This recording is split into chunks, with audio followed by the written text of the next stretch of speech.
C'est Olivier Martinez qui l'a agressé en premier. Gabriel Aubry affirme qu'il était en train de monter dans sa voiture quand Olivier Martinez lui a lancé « Il faut qu'on parle ». Soudain, Monsieur Martinez m'a sauté dessus et m'a frappé tellement fort que je suis tombée au sol. Il a continué à me frapper 2 ou 3 fois, m'a cogné dans les côtes avec ses genoux ou ses pieds. Il a pris ma tête dans ses mains et l'a écrasée sur l'allée en béton. Après avoir payé une caution de 20 000 $, Gabriel Aubry est à nouveau libre. Depuis, l'ex d'Ali Berry et Olivier Martinez ont interdiction de s'approcher l'un de l'autre. Cette violente altercation ne va en tout cas pas arranger la guerre que se livrent Ali Berry et Gabriel Aubry, et dont le seul enjeu est une petite fille de 4 ans.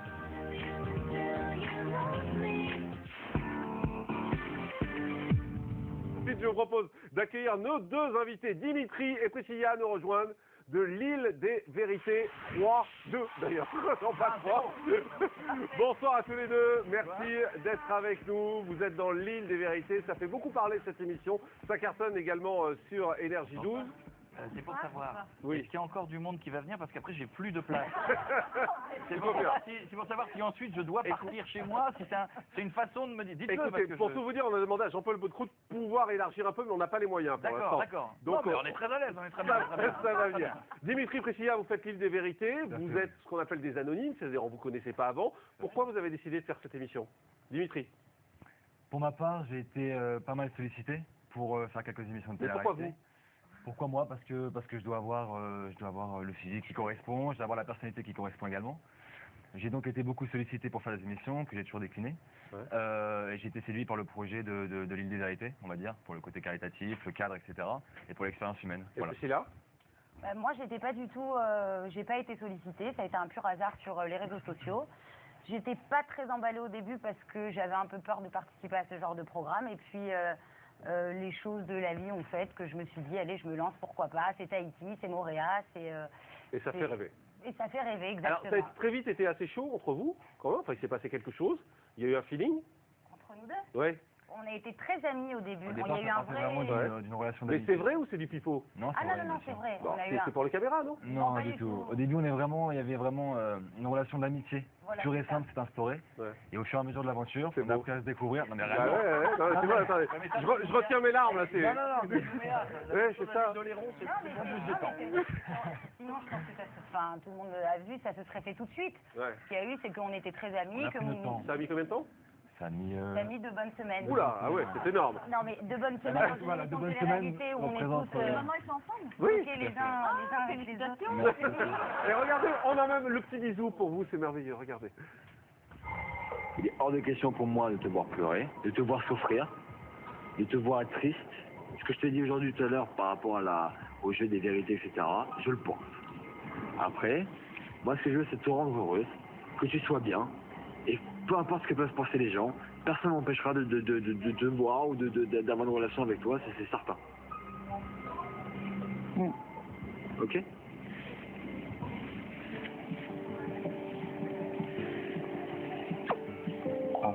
C'est des joueurs, des peurs de quoi? Non. C'est vrai qu'aujourd'hui, l'attirance et l'affection que je peux avoir pour Dimitri peut représenter mon futur. Moi, en tout cas, je l'espère vraiment. C'est la première fois que je vis une aventure comme celle-ci. Et j'ai jamais été confronté à ce genre de choses, c'est-à-dire rencontrer une fille qui est d'abord une amie, et qui au fur et à mesure du temps, parce qu'on apprend énormément à se connaître et très rapidement à se connaître, ça devient des sentiments beaucoup plus forts. Voilà, c'est le meilleur moment quand même, hein, forcément. Allez, la question de journaliste, Marie. Votre ex est arrivé sur l'île, Priscilla. Manque de bol, vous vous étiez déjà rapproché de Dimitri. Il était même venu avec une petite bague qui a fini à l'eau. Avec du recul, vous regrettez pas sa demande en mariage? Vous y pensez encore? Ça m'arrive d'y penser parce que c'était un moment hyper compliqué pour moi sur l'île. On a beau penser voilà, que plein de choses sont fake, etc. On est 2 personnes très vraies qui avons été très vraies dans l'aventure. Et c'est vrai que non, je regrette pas. Je pense que si ça avait dû se faire, si j'avais dû me marier avec cette personne-là, je pense que je l'aurais fait avant. On n'avait pas besoin forcément de ce programme-là pour le faire. Après, c'est sûr que j'aurais vraiment aimé que ça se passe dans d'autres circonstances. Catherine. Dimitri, vous étiez évidemment de loin le gros maniaque de l'île, pardon. Est-ce que vous avez souffert du comportement des autres qui ne voulaient pas en foutre une rame pour faire le ménage, pour faire la cuisine? Oui, le mot souffrir est un peu fort, mais c'est vrai que c'était désagréable. C'était assez désagréable de vivre dans la crasse. Vous avez vu sûrement les images. Et c'est vrai qu'on était confronté à des personnes qui n'étaient pas forcément habituées à se prendre en main, à être propre, à avoir une certaine hygiène de vie. Ouais, c'est Et sympa. c'est assez délicat quand on vient en communauté, en société. Et il y avait beaucoup de rap. Qui c'est qui se lave pas, on peut Ah, mais dites-le, on s'en fiche, maintenant, vous pouvez dire. On n'est pas Balancez. à la Non, touche non, mais avec eux. je pense Donc, que tout le monde se lavait, c'est pas le problème. Mais de mal, se laver. quoi, c'est ça. C'est juste que... Non. non, on parle même pas de douche, pas de Voilà, on douche, parle c'était de vraiment l'hygiène de la maison. l'hygiène globale de la maison et le fait de vivre en communauté avec des gens qui n'ont pas forcément les mêmes principes de vie que nous, et bah, c'était assez conflictuel. En tout cas, Dimitri, vous êtes plutôt le modérateur hein, sur l'île. Vous essayez d'arranger les choses en général et parfois, ça tourne mal. Tu vas me parler à moi? Non. Non. Ah non, mais... Non, j'ai pas envie de parler du tout, ça va, c'est bon. Je suis comme une dans la cuisine en train de cuisiner, l'autre elle est en train de chialer, elle verse une larme, vous accourez pour la consoler, non, ou pour savoir qu'elle s'excuse, je m'en fous, je m'en tamponne. Anita, elle a fait la même chose que les autres, elle a fait coucou à Pietro quand il est rentré comme un chien. Donc je m'en fous, c'est tout. Faut pas tortiller du... C'est bon. J'ai pas envie de l'entendre en fait tout court. Je lui demande juste de me laisser tranquille. Et là, évidemment, Dimitri s'en va. Je parle à qui je veux, quand je veux, où je veux. Énerve-toi pas. Personne me dit à qui je dois parler ou pas. Ouais, mais... Personne me dit à qui je parle ou pas. Mais tu dois pas t'énerver quand même. Je parle à une fille qui pleure et qui a la sincérité de me dire les choses comme elle les ressent. Je parle à qui je veux. Pourquoi tu cries en fait? Elle t'a rien dit de mal, la prise. Tu peux la comprendre quand même, juste, je la défends pas, mais tu... Regarde. Ah, peut-être qu'elle a pas eu des mots blessants, peut-être qu'elle a pas eu... On ne me gueule pas dessus comme... Oui, elle me connaît. C'est une femme. Je sais, c'est pour ça que j'ai rien dit que je suis parti. Énerve-toi pas. Ah, il y avait de la tension quand même, hein. Non, Une des seules histoires que j'ai eues avec lui. en même temps, hein. Oui, C'est lui en fait. C'était lui à l'image. La demoiselle blonde où il y a eu un mot bipé, c'est elle. Non, voilà. Vous ne la connaissez pas? Pour essayer, tu vois... Mais je regarde pas trop cette Ah, émission. c'est pour ça. Mais c'est pas lui qui a frappé à Libéry, c'était un autre sujet tout à l'heure. Ça n'a rien à voir. C'était avant. Alina. Là, on vous a vu énervé, mais vous êtes les plus calmes et les plus normaux. Parce que Priscilla, vous étiez proche d'Aurélie, c'est pas possible. Elle est folle, hystérique, elle est responsable de la moitié des classes de la maison, on est d'accord. Ce qu'on voit dans le programme, c'est quelqu'un de très impulsif, c'est quelqu'un qui, qui a des défauts comme tout le monde. La seule chose qu'il faut comprendre. Mauvaise carte, mais elle l'a joué. Non, mais la seule chose qu'il faut comprendre, c'est que je pense qu'à travers ce programme, on ne la connaît pas, on connaît ce qu'elle veut montrer d'elle. Moi, qui suis un peu la mère Teresa de la maison, je suis rentrée un peu, on va dire, dans la vie, pas dans la vie des gens, mais j'ai essayé de comprendre chacun dans. Ah, mère d'entre Teresa, eux, ouais. oui. Oui, non, mais je me laisse. Non, mais je Mère me laisse. Teresa qui aurait une vie sexuelle. Quoi. Attention, éventuellement. Je me laisse pas faire, mais c'est vrai qu'Aurélie, sur beaucoup de points de son caractère, m'a beaucoup touchée et c'est pour ça que je l'ai prise en affection et c'est pour ça en ce moment dans l'émission que je suis très déçue d'elle parce qu'elle m'a déçue. Charlotte, on va parler avec vous de la Star Academy. Ça commence la semaine prochaine, c'est sur Énergie 12. On a plein de questions à vous poser. Auparavant, on va faire une synthèse de ce qu'on sait déjà sur la Starac. On a déjà pas mal d'infos. Regardez, enquête signée Jean-Baptiste Bergès et Émeric Moussa. C'est l'événement télé de l'année, la Star Academy revient pour une 9e saison avec une toute nouvelle formule sur Énergie 12, la Star Academy Révolution. Bientôt, la plus célèbre académie de France va rouvrir ses portes. Dans le plus grand secret, tout se prépare. La Star Academy se prépare bien, se prépare en secret, mais aussi avance beaucoup. Je vais regarder la première édition pour voir ce que ça donne, voir ce qu'il y a de différent par rapport aux autres Starac, voir la tête des nouveaux candidats, pourquoi pas. Après, dès qu'on regarde une émission de télé-réalité, en général, on peut être très vite accroché. Un nouveau château, de nouveaux professeurs, de nouveaux élèves et bientôt de nouvelles stars de la musique. Alors comment se prépare ce comeback tant attendu et quelles vont être les nouveautés de cette nouvelle édition? Enquête.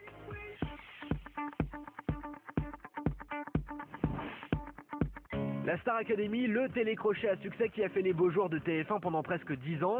Une émission qui a permis de révéler une nouvelle génération de voix, Jennifer, Nolwenn Leroy, Grégory Lemarchal ou encore Quentin Mosimann. 4 ans après la dernière Star Academy, Énergie 12 décide de ressusciter le concept, un sacré pari. La Star Academy Révolution, c'est comme ça qu'on l'a appelé sur Énergie 12, va garder les fondamentaux de la Star Academy qui fait que les téléspectateurs adorent ce programme, mais va aussi être épicé par de nouvelles matières, de nouvelles mécaniques. Moi je trouve que c'est excellent parce que j'ai suivi les années précédentes. Donc le voir arriver sur Énergie 12 avec un nouveau concept, de nouveaux professeurs, de nouveaux invités, je pense que c'est une super expérience. J'attends avec impatience la nouvelle version qui passera sur Énergie 12 J'espère qu'il y aura de la nouveauté par rapport aux sélections parce qu'on a tendance à prendre toujours les mêmes éléments. Pour que la Star Academy fonctionne, je pense qu'il faut qu'il y ait un bon casting. Les nouveaux stars académiciens sont déjà sélectionnés et la nouvelle version promet un casting de choc avec des voix hors du commun. Dans le casting, ce que je peux vous donner en exclusivité, c'est qu'il y a vraiment des gens ici de toutes les régions de France, mais aussi des dom-toms, de Suisse, de Belgique, des gros talents avec une puissance vocale, des personnalités, du charisme. Pour nous, pour moi en tout cas, un artiste, c'est pas simplement une voix. Des élèves motivés qui ne sont pas au bout de leur surprise et qui devront faire preuve de discipline, car la nouvelle directrice n'est pas là pour rigoler, c'est la comédienne Charlotte Valandré qui va occuper le bureau, qui était autrefois celui d'Alexia Laroche-Joubert. Elle est comédienne, elle a fait du théâtre, du cinéma, c'est une enfant de la balle, elle a commencé très jeune, elle a un parcours artistique incroyable et c'est ce qu'elle va insuffler aux élèves, c'est ce qu'elle va leur donner, elle va leur donner les valeurs de ce métier, elle va leur expliquer que tout n'est pas rose. Pour son retour, la Starac subit un sérieux lifting, Nico s'est remplacé par Mathieu Delormeau et l'américaine Tonya Kissinger. Le château n'est désormais plus à Damary-Lélis, mais seulement à quelques kilomètres de Paris, dans les Yvelines, appelé le château de la jeunesse. Mais la grosse surprise se trouve du côté du recrutement des profs. Pascal le grand frère rejoint l'aventure en devenant prof de sport. Rappelez-vous, il y a quelques semaines, sur notre plateau, Pascal annonçait ses intentions de quitter TF1. Vous êtes en train de nous dire que vous pourriez quitter TF1? On y pense. Ah, carrément. Vous aimeriez aller où? Je peux le faire maintenant. Pascal va aussi les entraîner physiquement, puisqu'une quinzaine de semaines, c'est énorme, donc il faut tenir sur la longueur, et il faut avoir un mental d'acier, mais il faut aussi être en forme. Donc il va les accompagner dans tout ce cheminement, et Pascal, c'est vraiment quelqu'un d'extrêmement généreux, positif, et on est très heureux de l'avoir avec nous dans cette équipe. Avec l'arrivée de Pascal, je pense que les élèves vont en baver, parce qu'à la fois il sera souple, mais en même temps très disciplinaire. J'aimerais pas être à leur place, parce qu'avec Pascal le grand frère, ça va être terrible. Autre prof qui va certainement faire craquer les élèves, Rachid Ferrache, futur prof de chant, le nouveau Armand Altaï que vous avez pu découvrir dans À la recherche du nouveau Michael Jackson.